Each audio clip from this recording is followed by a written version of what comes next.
Valeu. Boa noite, boa noite. E aí, pessoal, tudo bem? Tudo certo? Vocês conseguem me ouvir? Alguém consegue me dar um retorno, por gentileza?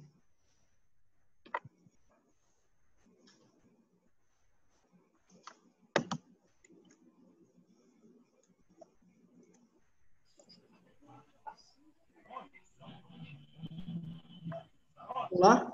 Alguém consegue me ouvir? Tá tudo certo. Perfeito, obrigado, tá?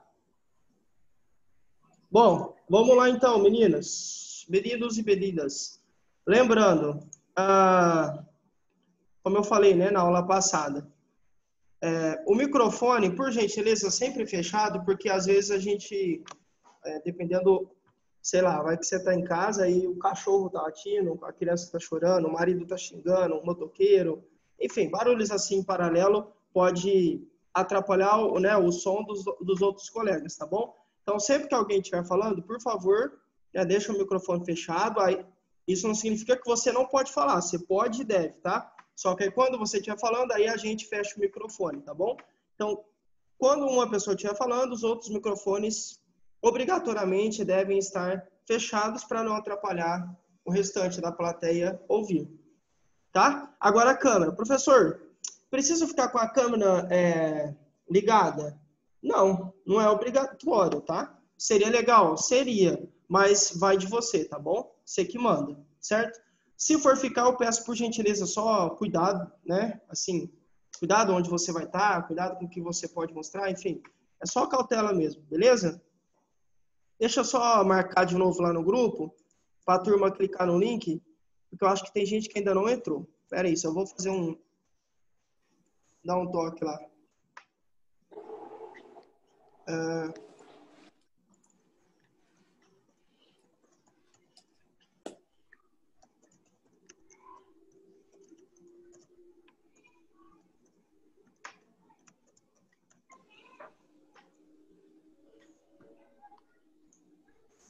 Bom, aí, logo o pessoal deve entrar aí.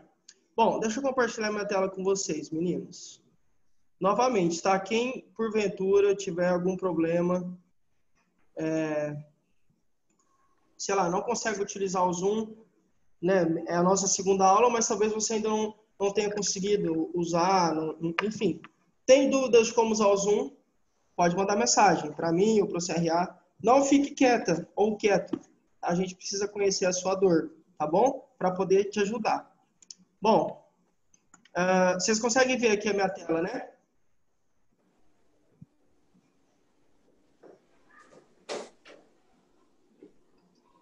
Água boa. Bom, vamos lá.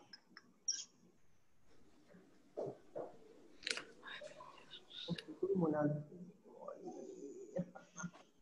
Bom, vamos lá, meninas. Acho que só tem meninas, acho que o Claudinei não entrou. Bom, vamos lá. Na aula passada, eu não sei se vocês se lembram, mas a gente começou a falar sobre formulações. Na apostila, né? A gente deu início à apostila, acho que tem umas 4 aulas mais ou menos. É a apostila Cosméticos e Perfumaria, certo? E a gente vai então dar continuidade. Vamos lá. O que a gente falou na aula passada? Só lembrando que são formulações, porque eu não sei se todo mundo teve acesso à aula ou ao vivo ou pelo YouTube, por isso eu só vou reforçar alguns pontos, tá? Rapidamente, lógico, porque tudo já está no YouTube, quem quiser ver pode voltar lá e ver, mas é só para dar um sentido à aula, beleza? Bom, formulações, de uma forma bem resumida, são substâncias inertes que têm como objetivo auxiliar na preparação dos cosméticos. Também são responsáveis por dar estabilidade ao produto, completando massa ou volume. Hoje a gente vai conversar um pouco mais sobre estabilidade. A gente vai ver que testes, análises, né, algumas verificações são feitas para que um produto chegue até o consumidor. vocês vão ver que existem diversos testes, tá? Inclusive, muitos testes de qualidade e tudo mais, e é importante que vocês entendam que nenhum produto chega por acaso no mercado lá para você e para mim, né, consumirmos. Beleza? Bom, além disso, além de auxiliar na preparação dos cosméticos, essas formulações também carregam princípios ativos. Vocês se lembram qual que é a definição de princípio ativo? Basicamente, é uma substância que tem o poder terapêutico, o poder farmacêutico. Ela que age, tá? Então, as formulações ajudam também, carregam os princípios ativos ao local de ação na pele. Ou seja, alguns produtos têm como objetivo auxiliar na regeneração da pele, certo? Então, você tem cosméticos que têm esse objetivo. E aí, o princípio ativo desse cosmético ou desses cosméticos precisa chegar exatamente na área que foi ou que está lesionada, certo? Para quê? Para que haja a regeneração, a recuperação celular dessa parte, desse local, dessa região no corpo de alguém. Por isso, as formulações, então, também ajudam nisso, nessa missão, nessa empreitada, que é colocar o princípio ativo onde ele deve estar. Professor, onde é mesmo? Aí eu não sei, depende do objetivo. Por exemplo, uma pele que precisa, sei lá, que tem marcas, e aí você tem alguns cosméticos que auxiliam na cicatrização, e aí vai depender muito da região, né? Enfim, do objetivo do cosmético que você utilizar. Mas entenda que as formulações auxiliam, tá? Nessa missão, nesse objetivo, que é colocar o princípio ativo onde ele precisa estar para poder ter o seu papel farmacêutico, o seu papel terapêutico, tá? Bom, aí a gente falou também que o Brasil ocupa a 3ª posição no ranking mundial do consumo de cosméticos, e que só fica atrás dos Estados Unidos e do Japão, mas que isso, a cada ano, né, o Brasil fica mais próximo dessas duas grandes potências. Tudo isso que a gente viu na aula passada. E aí a gente viu que, na verdade, muitos fatores contribuem para esse número, para esse dado. Vamos lá, exemplos. A cultura da beleza, o envelhecimento da população, a população envelhece, automaticamente você tem uma demanda maior, a população sente mais necessidade de usar alguns cosméticos, como, por exemplo, cosméticos que tenham como objetivo o rejuvenescimento da pele. Então, a pele, logicamente, conforme o tempo passa, né, conforme a pessoa envelhece, a pele passa por algumas alterações, por algumas mudanças, modificações, e aí as pessoas querem rejuvenescer a pele, dar um outro aspecto. Às vezes a pele pode ficar, né, sei lá, com rugas, pode ter manchas, conforme o tempo passa, a pessoa envelhece, e aí ela não vai querer ficar com aquilo, então ela pode usar cosméticos, tá? Então, de uma forma ou de outra, o envelhecimento da população também acabou contribuindo para o aumento, né, do número aí de cosméticos que a nossa população usufrui, consome. Também, além disso, então, além da cultura da beleza, além do envelhecimento da população, há o aumento do poder de compra da classe C. Vocês se lembram, já falamos umas 3 aulas atrás, no início, quando a gente começou a falar sobre cosméticos, né, lá no início, quando a humanidade começou a pensar nisso, tá?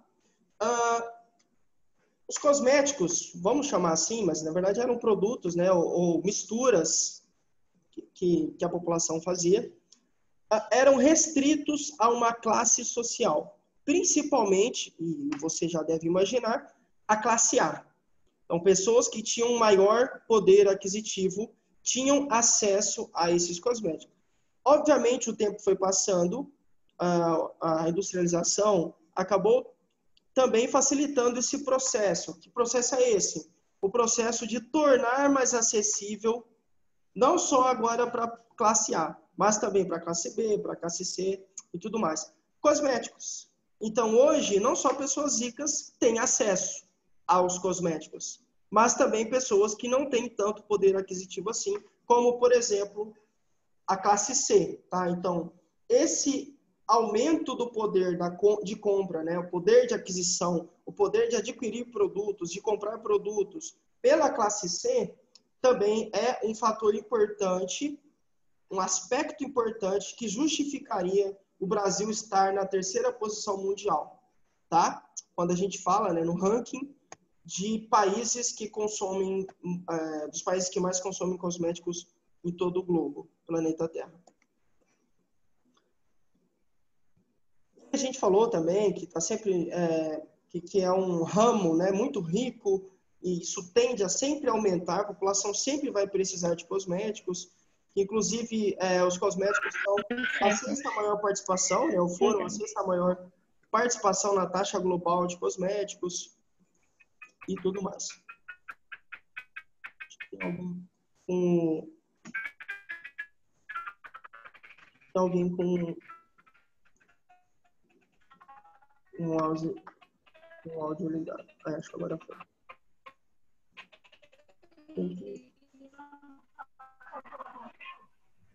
Tem alguém com o áudio ligado. Maria, você consegue, por favor, só fechar o seu áudio, por gentileza? Eu estou tentando aqui, mas eu não consegui. Aí, obrigado. Show.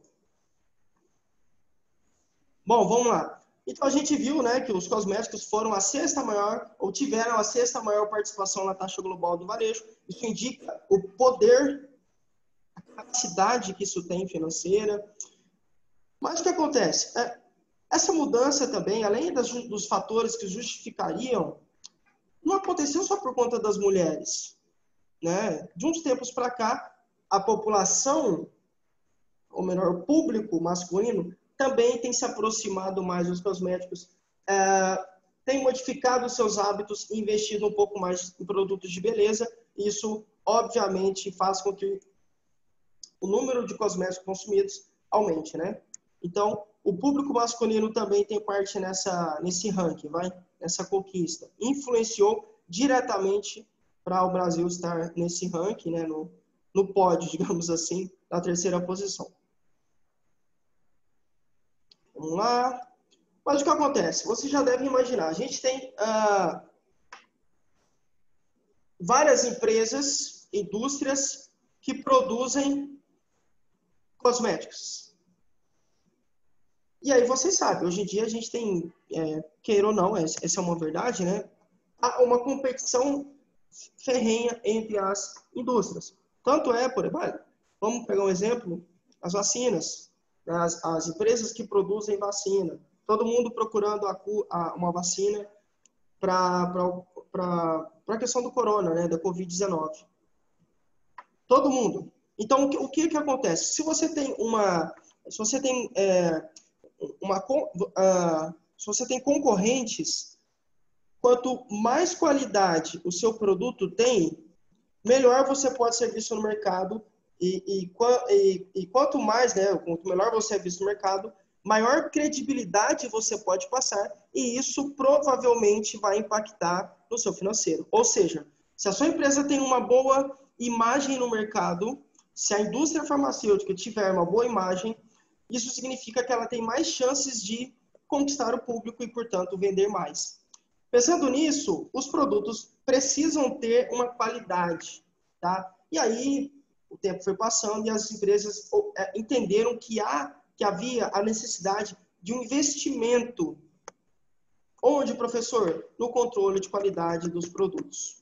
Então, o produto não pode chegar à prateleira de qualquer jeito. Não. Precisa ter uma qualidade mínima. E aí, então, fizeram alguns investimentos, né? E você sabe que isso acontece por parte de todas as empresas, objetivando sempre vender mais e oferecer um produto de mais qualidade, segurança para o consumidor, tá? Mas tudo isso eu falei no ano passado, por isso que eu estou falando um pouco rápido. Só para você, caso não tenha assistido, para você não ficar tão perdido na aula. Bom, desse modo, o que a gente consegue dizer? que, para garantir, então, produtos de qualidade, as empresas investiram, sim, por um lado, no controle de qualidade, e aí significa, então, que elas melhoraram as suas atividades de inspeção, de verificação. Como, professor? Fazendo testes. Testes, verificações, inspeções, auditorias, tudo para melhorar o produto. Tudo para oferecer um produto com mais qualidade. Porque isso passa mais credibilidade, passa mais segurança, e aí você, pelo menos em tese, tem mais chances de vender, né? E vender mais, inclusive com o seu concorrente, se a sua imagem no mercado for menor que a dele, tá? Bom, e aí então você tem, né, diversas inspeções são feitas nesse controle de qualidade, tudo para procurar sempre melhorar os aspectos em todos os sentidos do seu produto. Desde a embalagem ao produto em si. Lembra que eu falei para vocês? A indústria, ou as indústrias, são feitas por meio de processos. São divididas em setores, em áreas. Áreas que têm entradas e saídas de produtos. Em cada entrada e saída, lembra que eu inclusive dei o exemplo? Então, você tem o setor A. O setor A manda o produto para o setor B, que vai para o setor C, D e E. Quando o produto entra no setor A, a gente tem uma entrada, e aí nessa entrada a gente tem uma inspeção, uma verificação. Quando ele sai do A para o B, a gente tem uma outra inspeção, que é a saída do A, e aí a entrada no B. E aí você tem, né, enfim, quantos setores a indústria tiver, a gente sempre vai olhar antes, durante e depois do processo. Sempre vai olhar, considerar e fazer um controle rígido em absolutamente todos os processos que o seu produto, né, em questão, esteja passando. Todos, absolutamente todos, tá? Então, toda entrada, toda saída. Desde a matéria-prima até o produto final.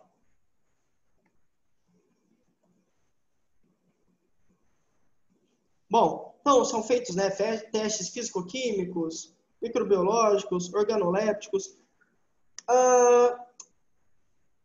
São feitos sim durante o processo de fabricação, mas entenda, quando eu falo fabricação, já entra desde a matéria-prima, tá? Então, desde que lá da seleção da matéria-prima, aí chega na indústria, e aí a gente vai processar, vai passar pelos setores, depois esse produto vai sair, e aí vai ser colocado em algumas condições, a gente vai falar isso um pouco mais para frente nessa aula, mas entendam, em todas as etapas, em todos os processos, esse produto é submetido a um controle rígido de qualidade, tá?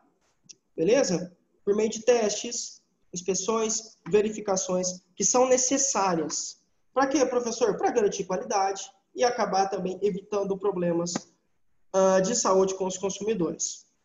Por quê? Porque se o seu produto, de alguma forma, prejudicar a saúde das pessoas, você vai ter dois problemas, no mínimo, né? Problema com agências sanitárias, então a população também, lógico, vai começar a olhar para a sua indústria, para a sua empresa, ou pelo menos para o seu produto, de uma forma não tão confiável. Você vai perder a credibilidade. Isso não é legal para o caixa da empresa, né? Vocês devem imaginar. E também, lógico, vai ter problemas jurídicos, enfim. E aí, existe o marketing boca a boca. Então, sei lá, a Ana pode comentar com a Nádia, ó, não usa aquele protetor solar tal, não, porque eu usei e fez mal para minha pele. Não usa não, porque é ruim. Parece ser bom, mas é ruim. E aí você tem um marketing boca a boca, as pessoas se falam, e hoje em dia a gente tem influencers, por exemplo, né? Se um influencer, um exemplo, parece bobo, mas a gente sabe que indústrias divulgam seus produtos também por meio de influencers hoje em dia, né? Falei para vocês de um... Eu não tenho, tá? Mas eu fiquei chocado com um cara do TikTok, que é um skatista. O carro dele quebrou, foi pro trabalho de skate, de repente ele estava na pista de skate tomando um suquinho lá, uma bebida, e viralizou no TikTok. e aí a empresa viu que era uma potencial forma de divulgar o produto, o que a empresa fez? Patrocinou o cara. Então agora para onde ele vai? Ele vai com o skate e fica tomando essa bebida aí lá da empresa, enfim. E o que aconteceu com as ações da empresa? Subiram exponencialmente, de forma abrupta, assim, de uma hora para outra, de forma assombrosa. Por quê? Influência. O poder da mídia. Então, o poder da mídia pode ser utilizado, por exemplo, para o bem, no sentido de aumentar as vendas, né, de trazer uma boa imagem para o seu produto, ou também o contrário é verdadeiro. Então, se você se queima na mídia, já era. Provavelmente você vai ter problemas sérios em relação ao seu produto, consequentemente ao seu caixa. Beleza? Então a gente procura sempre garantir qualidade e, obviamente, saúde aos consumidores dos nossos produtos. Seguindo. Bom, professor, beleza, eu já entendi que a gente faz alguns testes de qualidade, mas onde esses testes podem acontecer? Onde é que esses testes podem existir? Vamos lá. Existe uma inspeção na embalagem do produto. Então, que embalagem é essa? De nada adianta eu ter um bom produto, um produto de qualidade, um produto que atenda às necessidades do meu público, um produto que atenda às necessidades dos consumidores, da minha plateia, do meu público-alvo. Não adianta nada ter um produto bom se a embalagem é ruim. Consegue entender? Então, por isso, precisamos inspecioná-la. Bom, que embalagem é essa? Ela suporta as condições de armazenamento? Suporta. Até onde? De alguma forma, ela impacta, sei lá, o material que está ali, que ela foi feita, que essa embalagem foi feita, né?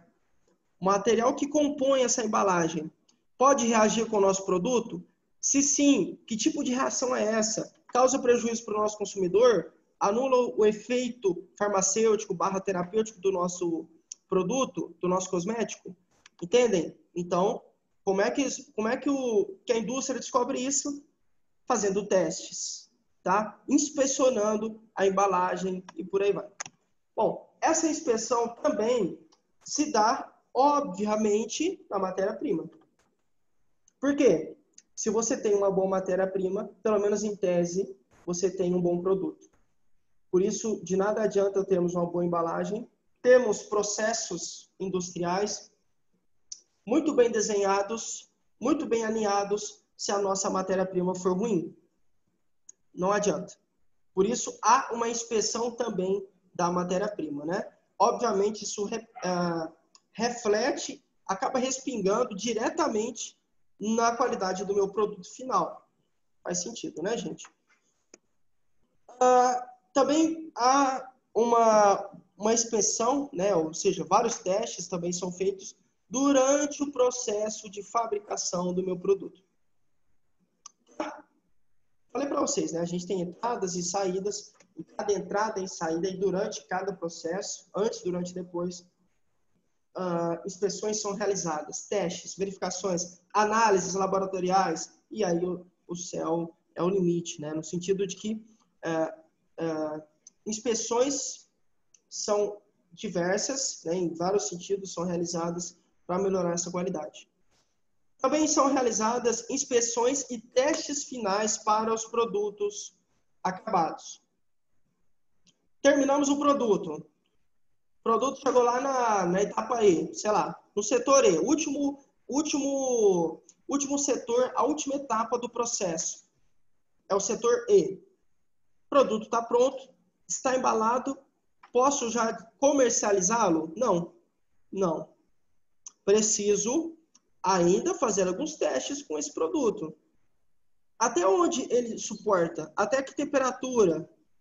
Então, você sabe, por exemplo, numa farmácia, a gente tem, sei lá, o cosmético fica lá no sol, na prateleira, ou pode melhor ficar no sol, ou exposto à luz, né, à luminosidade, à temperatura, dependendo ao vento, ao ar livre e tudo mais.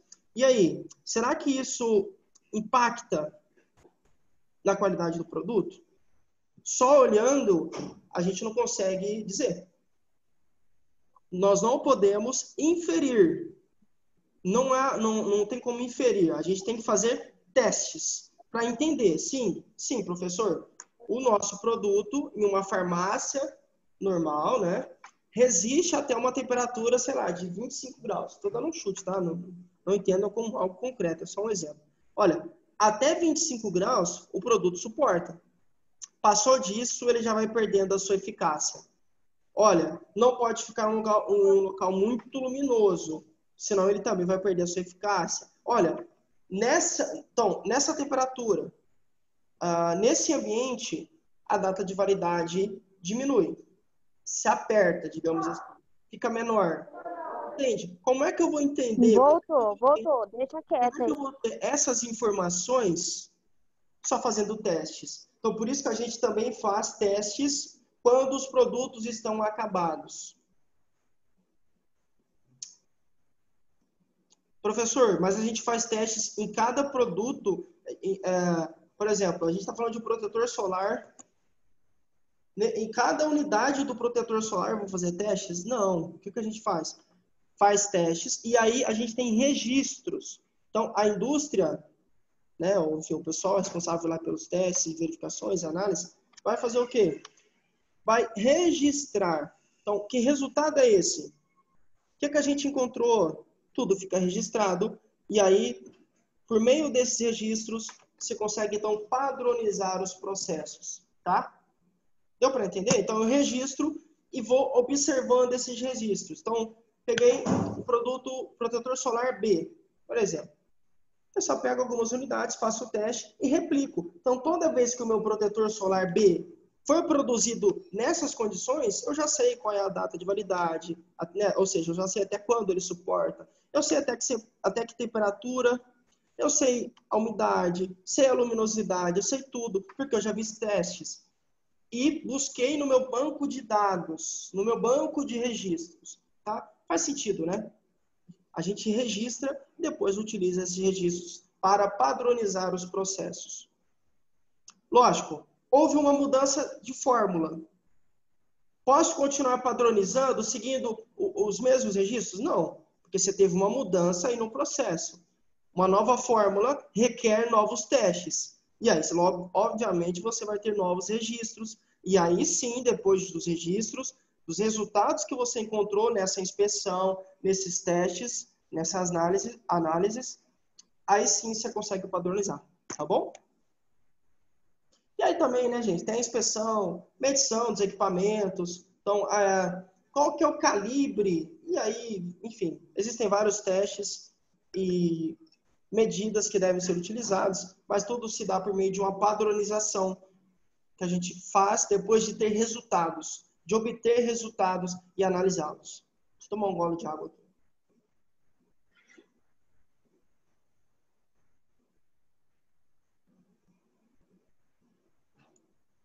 Bom, vamos lá.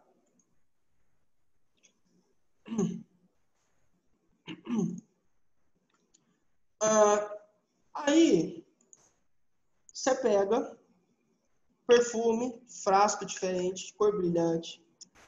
Tira da caixinha, deixa na cômoda, perto da janela, para todo mundo ver. Ah, comprei um... comprei um Polo Red, da Polo mesmo, da Ralph Lauren lá. Comprei um Polo Red. Vou deixar na janela, para todo mundo ver que eu tô poderoso. De repente, não muito tempo depois, a cor já não é mais a mesma. Não é tão vibrante, não é tão atrativa, o perfume desbotou. Ou, imagina, nunca que eu vou fazer isso. Aí você pega e faz o contrário, né? Você deixa na pia do banheiro um hidratante maravilhoso, aquele Monange. Sei lá, um Monange. De repente, como você deixou na pia, ele vai ficar solto, mole, tipo soltando óleo. Ou, sei lá, você esquece a necessaire no carro, no belo dia de verão, um calor infernal de Ribeirão Preto, por exemplo. E aí, quando você volta para buscar, você vai reparar que o produto, né, enfim, ou que os produtos que estavam dentro da necessaire têm agora uma aparência bem diferente daquela que você deixou, né, quando você esqueceu a necessaire no carro. Mas qual é a relação entre essas situações? O que essas situações têm a ver com a estabilidade dos cosméticos que a gente citou? Tudo. Absolutamente tudo a ver com a estabilidade. Então agora a gente vai começar a falar um pouquinho de estabilidade, também é uma parte muito interessante, tá? Aproveitando, se porventura o link, sei lá, se a aula cair, é porque faltam 8 minutos e 30 segundos, mais ou menos, para terminar esse link. Aí eu vou abrir um novo link, vou colocar no grupo, tá? E aí você volta, por gentileza, clica, e aí a gente vai começar a aula 2, né? Ou melhor, o link 2, tá bom? Então, se expirou, eu vou soltar um novo link no grupo.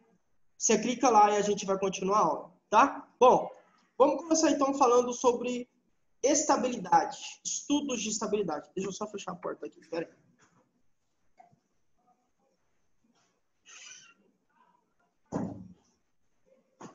Aí, ao vivo, em casa é assim mesmo, galera. Bom, vamos lá. Durante